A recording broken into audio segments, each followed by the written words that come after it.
En effet, par une déclaration faite le vendredi 23 décembre 2010, la haut-commissaire adjointe aux droits de l'homme de l'ONU a affirmé à l'occasion d'une session spéciale du Conseil des droits de l'homme consacré à la situation en Côte d'Ivoire que les partisans du président ivoirien Laurent Gbagbo ont fait un usage excessif de la force pour réprimer les rassemblements et les manifestations au lendemain du second tour de l'élection présidentielle.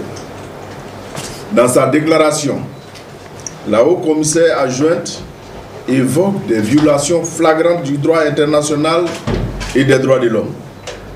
Elle indique que des agents du Haut-Commissariat aux droits de l'homme sont déployés à travers le pays pour enregistrer et documenter ces actions.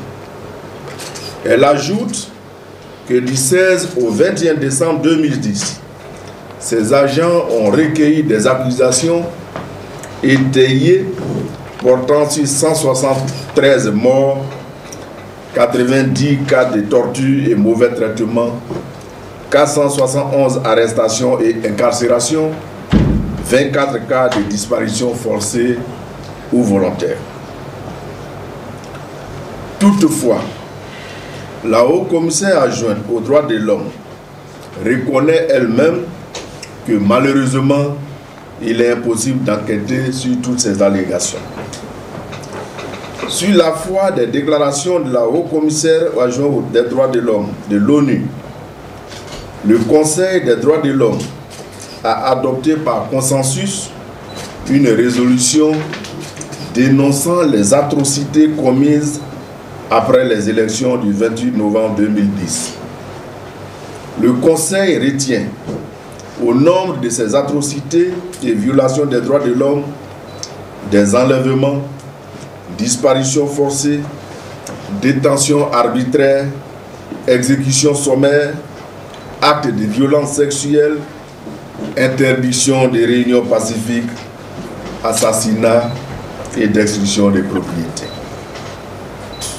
Une partie de la presse écrite ivoirienne, proche de l'opposition, a largement repris ces informations émanant du Conseil des droits de l'homme de l'ONU. Elle a même fait état de la présence de mercenaires libériens combattant aux côtés des forces de défense et de sécurité ivoiriennes. Le gouvernement de la République de Côte d'Ivoire tient à rappeler qu'au lendemain de la marche dite pacifique, organisée le 16 décembre 2010 par M. Alassane Ouattara, les partis d'opposition qui avaient soutenu sa candidature à l'élection du 28 novembre 2010 et la rébellion armée des forces nouvelles pour installer un nouveau directeur général à la RTI, le gouvernement avait fait un bilan provisoire de cette marche dont il faut retenir ce qu'il suit. En réalité, cette marche dite pacifique était une marche insurrectionnelle dont l'objet inavoué était de prendre le pouvoir d'État.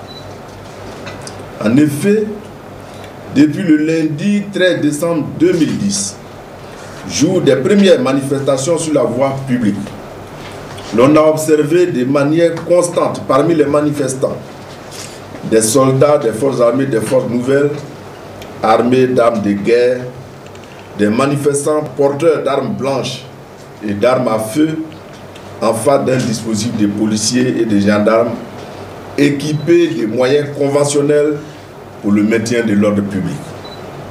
C'est pourquoi, et de manière constante, depuis cette date, les agents de la police et de la gendarmerie nationale ont été la cible des tirs d'armes à feu émanant des manifestants. Ces tirs d'armes à feu ont causé la mort de l'élève sous-officier de police Senaye Ignace, tué par balle à Yamoussoukro. Des sergents stagiaires de police, Yada blessé Jean-Baptiste, Yao Biwa André et Touré Sinena Ibrahim, tués par balle dans les mêmes circonstances à Abobogar. De 3 militaires, calcinés dans l'incendie de leur immeuble, de 2 militaires tués dans l'affrontement qui les a opposés aux soldats des forces nouvelles qui avaient ouvert le feu en faisant usage d'armes de guerre sur le dispositif de sécurité mis en place par les forces de l'ordre pour juguler la manifestation à la sortie de l'hôtel du Golfe. Ces tirs d'armes à feu expliquent encore les blessures faites à 8 policiers par chevrotine tirés à partir des fusils calibre 12 par des manifestants à Yopougon et la mort de 2 sergents de police, Boui Nyossian David et Gadji Koudiaro Jean-Paul, tombés dans une embuscade dans la nuit du vendredi au samedi 18 décembre 2010, alors que le couvre-feu était en rigueur. Et enfin, les blessures faites à des policiers et gendarmes à Divo et Grand Bassam à l'occasion des manifestations dites pacifiques et qui ont donné lieu chaque fois à l'usage d'armes à feu par les manifestants. À ce jour, les bilans de ces incidents post-électoraux après investigation est le suivant. Entre la date du dimanche 28 novembre 2010, jour du scrutin, et le début des manifestations insurrectionnelles du RHDP, nous avons enregistré 22 morts, pour la plupart tués par balle ou par arme blanche par les manifestants du RHDP. Les 15, 16 et 17 décembre 2010, 31 morts, dont 14 éléments des forces de défense et de sécurité ont été enregistrés, ces derniers ayant été tués par des militaires de la rébellion. Face à ce triste bilan, il paraît superflu d'évoquer l'ampleur des autres dégâts corporels et ceux causés aux biens publics et privés et dont l'inventaire n'est pas achevé. C'est le lieu de relever que depuis l'échec de la tentative de prise de pouvoir par la force par M. Alassane Ouattara le 16 décembre 2010, le calme est progressivement revenu sur l'ensemble du territoire. Les activités socio-économiques ont repris, mais des militants des partis d'opposition du RHDP armés d'armes blanches ou d'armes à feu, ainsi que des militaires de la rébellion des forces nouvelles, ont continué et continuent jusqu'à ce jour par des actions isolées et rapidement maîtrisées à perturber la stabilité et l'ordre public et se sont opposés au couvre-feu en vigueur jusqu'au 21 décembre 2010.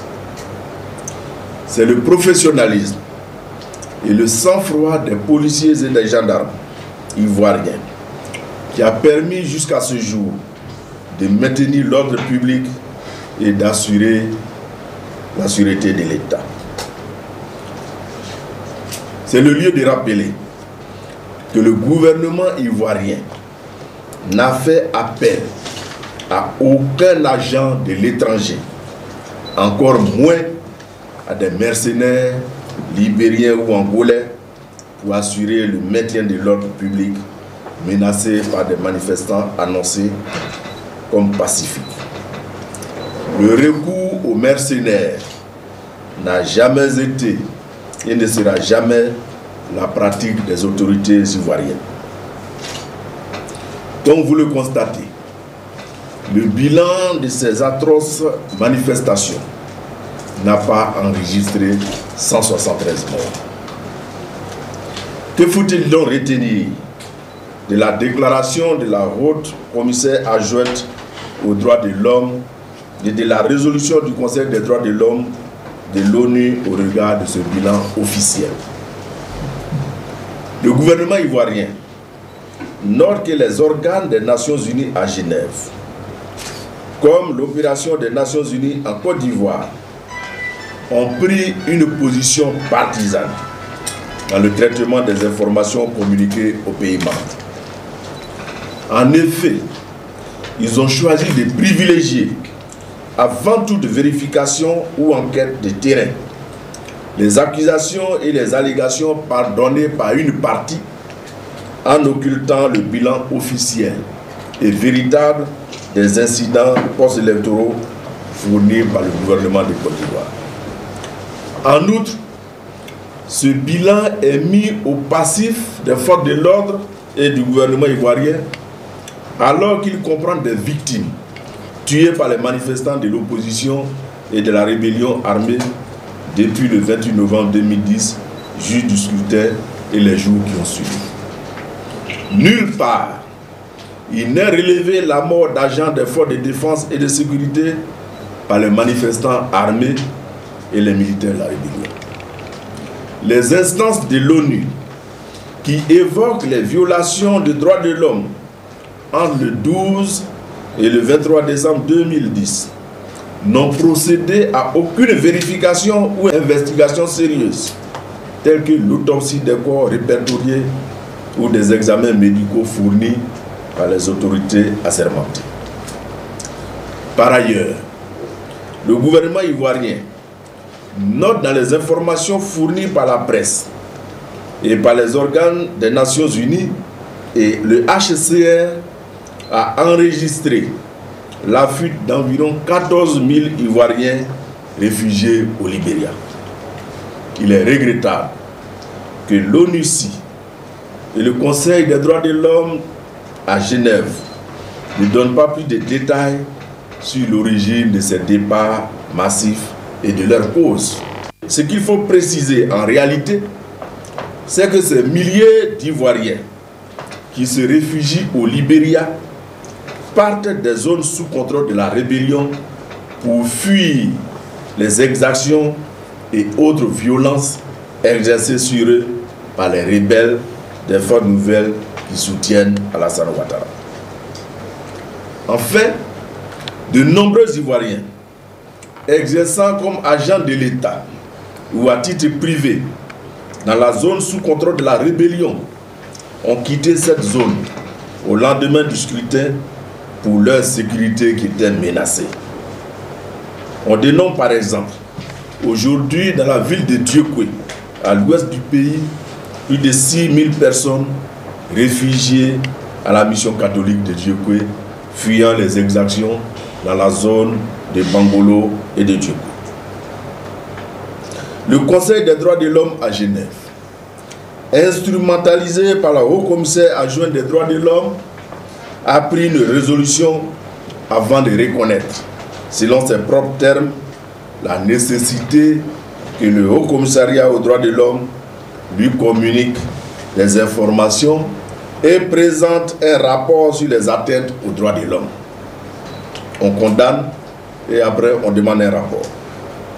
Le Haut-Commissaire adjoint, elle-même dans sa déclaration, reconnaît donc n'avoir pas enquêté sur toutes ces allégations. Le gouvernement ivoirien dénonce une nouvelle fois la volonté manifeste des instances internationales telles que l'ONU, dont la Côte d'Ivoire est membre à part entière, d'occulter la vérité et de façonner l'opinion dans un but unique, celui de faire admettre par les États membres de l'ONU un résultat de l'élection présidentielle autre que celui des urnes, ainsi que confirmé par le Conseil constitutionnel ivoirien, seul organe compétent en la matière. Le gouvernement de Côte d'Ivoire dénonce le manque d'objectivité et d'équité dans la procédure engagée par le Conseil des droits de l'homme de l'ONU. Il en appelle à la sagacité des États membres pour qu'ils œuvrent à la recherche de la vérité des faits dans les incidents post-électoraux en Côte d'Ivoire. Cette recherche de la vérité doit permettre de connaître, premièrement, le bilan réel et non supposé de ces incidents post-électoraux en ce qui concerne les victimes tuées, blessées ou disparues. Les circonstances réelles de la mort des personnes recensées dans les hôpitaux et morgues d'Abidjan et de l'intérieur du pays. La relation de cause à effet entre les incidents post-électoraux et les violations ou violences des droits de l'homme par le Conseil des droits de l'homme. Et enfin, les auteurs de la mort ou des blessures causées aux victimes. En conclusion, sur la crise post-électorale, le président de la République, son Excellence M. Laurent Gbagbo, a proposé la mise en place d'un comité d'évaluation. Tous ceux qui veulent aider la Côte d'Ivoire à sortir de la crise doivent pouvoir adhérer à cette initiative et engager toutes les organisations internationales, les pays membres des organisations sous-régionales et les pays membres du Conseil de sécurité de l'ONU à adhérer à cette initiative pour que la paix revienne en Côte d'Ivoire. Je vous remercie.